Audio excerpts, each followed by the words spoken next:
നിങ്ങൾ രണ്ടുപേരും 3 പേരാണ് ആ മാൻഹോളിൽ ആദ്യം ഇറങ്ങുന്നത് ഞങ്ങൾ കാണുന്നത്.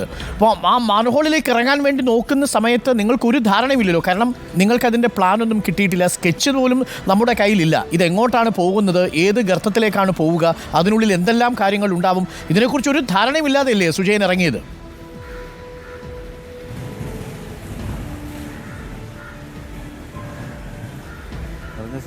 ശ്രീ സുജയൻ, കേൾക്കാമോ അങ്ങേക്ക്? ഞാനും അനുവും കൂടെയാണ് ഫസ്റ്റ് നമ്മൾ ഡൈവ് ചെയ്യാൻ തുടങ്ങുന്നത്. നമ്മൾ ലീഡർ എന്നുള്ള നിലയിൽ സുഭാഷ് സാറിൻ്റെ കെയർ ഓഫിലാണ് തുടങ്ങിയത്. തൊട്ടടുത്ത് തന്നെ നമ്മുടെ RFO ഓഫീസർ കൂടെ ഉണ്ടായിരുന്നു. നമ്മൾ തുടക്കത്തിൽ തന്നെ നമ്മൾ ആദ്യം ഗ്യാപ്പ് വളരെ കുറവായിരുന്നു. ഇച്ചിരി നമ്മൾ ഇടുങ്ങിയ സ്ഥലത്തൂടെ നമ്മൾ അടിയിൽ കൂടെ പോയിരുന്ന സമയത്ത് മേളിൽ ഈ പറഞ്ഞതുപോലെ തന്നെ 3 അടി ഗ്യാപ്പിൽ വേസ്റ്റ് ഉറഞ്ഞിരിക്കുകയും താഴെ ഒരു 1.5-3 മീറ്റർ മാത്രം ഈ ചെളി പോലുള്ള വെള്ളത്തിൽ കൂടി ഡൈവ് ചെയ്ത് അത് നുഴഞ്ഞാൽ പോണത്. അതായത് വേസ്റ്റ്, തുണികൾ, ബാക്കി എല്ലാ വേസ്റ്റിലും കൂടെ നമ്മൾ കൈ കൊണ്ട് മാറ്റി അതിനിടയ്ക്ക് നമ്മൾ എന്തെങ്കിലും തട്ടണമെങ്കിൽ അത് ബോഡി തന്നെയെന്ന് നന്നായി സെർച്ച് ചെയ്ത് നമ്മൾ മുമ്പോട്ട് നീങ്ങി. പിന്നെ ഇടയ്ക്ക് മേൽഭാഗം വേസ്റ്റും തട്ടും, താഴെയാണെങ്കിൽ ചെളിയുമായിരിക്കും. അപ്പോൾ അത് വേസ്റ്റ് തട്ടുന്ന സമയത്ത് ലെഫ്റ്റിലോട്ടോ റൈറ്റിലോട്ടോ നീങ്ങുകയും അപ്പോൾ അതനുസരിച്ച് നമ്മൾ മാൻഹോളിൽ ഇറങ്ങി കഴിയുമ്പോഴേ നിങ്ങൾക്ക് ആകെയുള്ളത് ഓക്സിജൻ സിലിണ്ടർ മാത്രമല്ലേ? അപ്പോൾ ഈ ഓക്സിജൻ സപ്ലൈ നിങ്ങൾക്ക് കിട്ടുന്നുണ്ട്. അപ്പോൾ അതിനുള്ളിലേക്ക് പോകുമ്പോൾ ഈ ദുർഗന്ധം നിങ്ങളുടെ ഉള്ളിലേക്ക് വരുന്നുണ്ടോ? നിങ്ങൾക്ക് സ്മെൽ ചെയ്യാൻ പറ്റുന്നുണ്ടായിരുന്നോ അകത്തിറങ്ങുമ്പോൾ? അതോ ഈ ഓക്സിജൻ മാസ്ക് ഉള്ളത് കൊണ്ട് അതിൽ നിന്ന് പ്രൊട്ടക്റ്റഡ് ആയിരുന്നോ? ഇങ്ങോട്ടൊന്നും കേട്ടൂടാ, ചോദിച്ചില്ല. സുജയൻ കേൾക്കാമോ? സുജയന് കേൾക്കാൻ കഴിയുന്നുണ്ടോ? എനിക്ക് തോന്നുന്നു സുഭാഷിന് കേൾക്കാമെന്ന് തോന്നുന്നു, അതല്ലെങ്കിൽ റഷീദിന്. കേൾക്കുന്നവരൊന്ന് അദ്ദേഹത്തോട് ചോദിച്ചാൽ മതിയാവും. കാരണം ഈ ഓക്സിജൻ മാസ്ക് വെച്ചേക്കുന്നത് കൊണ്ട് സുജയൻ എന്താണ് ഫീൽ ചെയ്തത്? ആ സ്മെല്ല്, വല്ലാത്ത സ്മെല്ലുള്ളൊരു സ്ഥലമാണല്ലോ, അവിടേക്ക് ഇറങ്ങുകയാണ്, അതിലേക്ക് മുങ്ങാങ്കുഴി ഇടുകയാണ്, ഊളിയിട്ടിറങ്ങി ഏകദേശം 40 മീറ്ററോളം പോയി നിങ്ങൾ. അപ്പോൾ ആ സ്മെല്ല് അടിക്കുന്നൊരവസ്ഥ ഉണ്ടായിരുന്നു, അതല്ല ഈ ഓക്സിജൻ സിലിണ്ടർ ഉള്ളതുകൊണ്ട് അതിൽ നിന്ന് നിങ്ങൾ പ്രൊട്ടക്റ്റഡ് ആയിരുന്നോ? നമ്മൾ ശരിക്കും ഈ സ്കൂബ സംവിധാനം എന്ന് പറയുന്ന ആ സിലിണ്ടറിൽ നിന്നും നമുക്ക് ഫേസിലേക്ക് ഒരു മാസ്ക് വെച്ചിട്ടുണ്ട്. ഈ ഫേസ് മാസ്ക് എന്ന് പറഞ്ഞാൽ പോസിറ്റീവ് പ്രഷർ മാസ്ക് ആണ്. അതായത് ഈ ഫേസ് മാസ്കിനുള്ളിലേക്ക് സ്കൂബ സിലിണ്ടറിനുള്ളിൽ നിന്നുള്ള എയർ അല്ലാതെ പുറത്തു നിന്നുള്ള എയർ വരാൻ സാധിക്കില്ല. വന്നു കഴിഞ്ഞാൽ അത് അപകടമാണ്, കാരണം പുറത്ത് വിഷവാതകങ്ങളായിരിക്കാം. അപ്പോൾ അത്തരം സാഹചര്യത്തിലാണ് നമ്മൾ ഇത്തരം സ്കൂബ സിലിണ്ടർ വെച്ചിട്ട് നമ്മൾ സെർച്ച് ചെയ്യുന്നത്. അതുകൊണ്ട് പുറത്തു നിന്നുള്ള ഒരു വാതകവും ഈ സ്കൂബ സിലിണ്ടറിൻ്റെ ഫേസ് മാസ്കിനുള്ളിലേക്ക് കടക്കില്ല. അതുകൊണ്ട് അത്ര സ്മെല്ലോ അങ്ങനെയുള്ള ഇഷ്യൂസ് ആ സ്കൂബ ഡൈവ് ചെയ്യുന്നവർക്കുണ്ടാവില്ല, പക്ഷേ പുറത്ത് നിൽക്കുന്നവർക്കുണ്ടാവും. ഓക്കെ, അത് പ്രധാനപ്പെട്ട ഒരു കാര്യമായിരുന്നു. ഡിനുമോനും എനിക്ക് തോന്നുന്നു രണ്ടുപേരും, അനുവും ഡൈവ് ചെയ്യാനായിട്ട് ഇറങ്ങിയിരുന്നോ? ഇതിൽ നമ്മുടെ ഈ ഗ്രൂപ്പിൽ ഇരിക്കുന്നതിൽ അനുവും ഡിനുവും സുജയനും ഇറങ്ങിയിരുന്നോ? അതെ, ഫസ്റ്റ് ഇറങ്ങിയിരുന്നു, ഇവരെല്ലാവരും തന്നെ ഡൈവ് ചെയ്തിരുന്നു.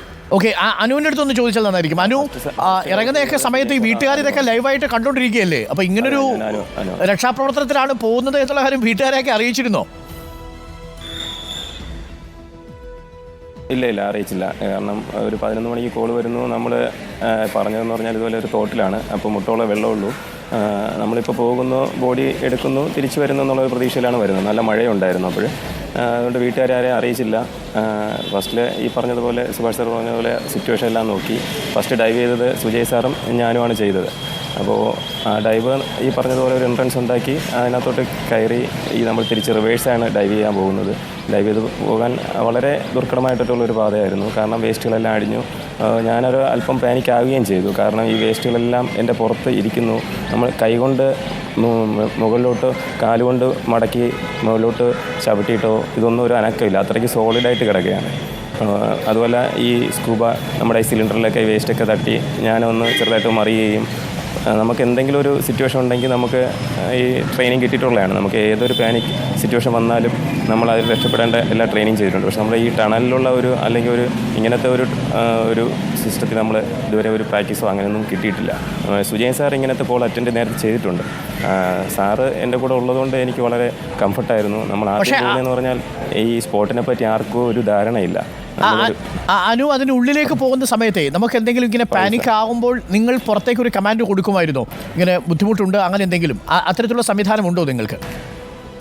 അതെ, അതാ പറഞ്ഞത്, നമ്മൾ കമ്മ്യൂണിക്കേഷൻ സിസ്റ്റം ഉണ്ട്, നമ്മളത് ഇല്ലാതെയാണ് ആദ്യത്തെ ഡൈവ് ചെയ്യുന്നത്.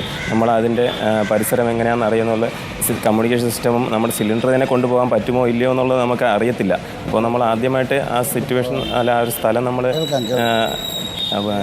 ഡൈവ് ചെയ്ത് നമ്മളതൊന്ന് നോക്കുകയാണ്. അപ്പോൾ നമ്മൾ നമ്മുടെ ലൈഫ് ലൈനിൽ നമ്മൾ സിഗ്നൽ കൊടുക്കുന്നുണ്ട്, പുറത്ത് നിൽക്കുന്ന സുഭാഷ് സാർ അത് മനസ്സിലാക്കുന്നുണ്ട്. എന്നാലും നമ്മളൊരു 10 മീറ്റർ വളരെ സാവധാനം സെർച്ച് ചെയ്ത് പോയി. അപ്പോൾ സുഭാഷ് സാർ നമ്മൾ തിരിച്ച് വിളിക്കുന്നു, നമ്മുടെ കാര്യങ്ങളെല്ലാം തിരക്കുന്നു, ഓക്കെ ആണോ എന്നെല്ലാം നോക്കിയിട്ടാണ് നമ്മൾ വീണ്ടും അടുത്ത ഡൈവ് ഒരു 20-25 മീറ്ററോളം വീണ്ടും ചെയ്യുന്നത്. സുഭാഷ് അവിടെ നിന്ന് കമാൻഡ് കൊടുക്കുന്നതൊക്കെ നമുക്ക് കാണാമായിരുന്നു. ലൈവിൽ നമ്മൾ പ്രേക്ഷകർക്ക് പറഞ്ഞു കൊടുക്കുന്നുണ്ട് ഇത് ഇങ്ങനെ തന്നെ കാര്യങ്ങളാണ് സംഭവിക്കുക. പക്ഷെ നമുക്കതിന് ഡീറ്റെയിലിംഗ് അറിയില്ലായിരുന്നു. അനു, ഈ ഉള്ളിലിങ്ങനെ തപ്പി പോകുന്ന സമയത്ത് അതൊരു സപ്പോർട്ടാണ്. ഈ സീറോ വിസിബിലിറ്റി ആയിരുന്നില്ലേ അനു? അവിടെ ഒന്നും കാണാൻ പറ്റത്തില്ലല്ലോ. കൈകൊണ്ട് വേണ്ട നിങ്ങൾക്കൊരു മനുഷ്യ ശരീരമാണോ അല്ലയോ എന്നൊക്കെ നിങ്ങൾ തിരിച്ചറിയാൻ. അതെ, അതിപ്പോൾ ഇവിടെ തിരുവനന്തപുരത്തുള്ള മിക്ക കോളുകളും നമ്മൾ അറ്റൻഡ് ചെയ്യുന്നത് സീറോ വിസിബിലിറ്റി തന്നെയാണ്. നമുക്ക് ഇത് ചെയ്തിട്ടുള്ള ഒരു എക്സ്പീരിയൻസ് ഉള്ളതുകൊണ്ട് നമുക്കിപ്പോൾ കൈകൊണ്ടും കാലുകൊണ്ടും നമ്മൾ ഇങ്ങനെ നമ്മൾ സെർച്ച് ചെയ്ത് പോകുന്നു. നമുക്ക് ബോഡിയിൽ ടച്ച് ചെയ്യുമ്പോൾ നമുക്ക് അറിയാൻ പറ്റും. അത് നമ്മൾ തറവായിട്ട് ചെക്ക് ചെയ്തിട്ട് അല്ലെങ്കിൽ നമ്മൾ അടുത്ത സെർച്ചിങ് വീണ്ടും കണ്ടിന്യൂ ചെയ്യുകയാണ് ചെയ്യുന്നത്.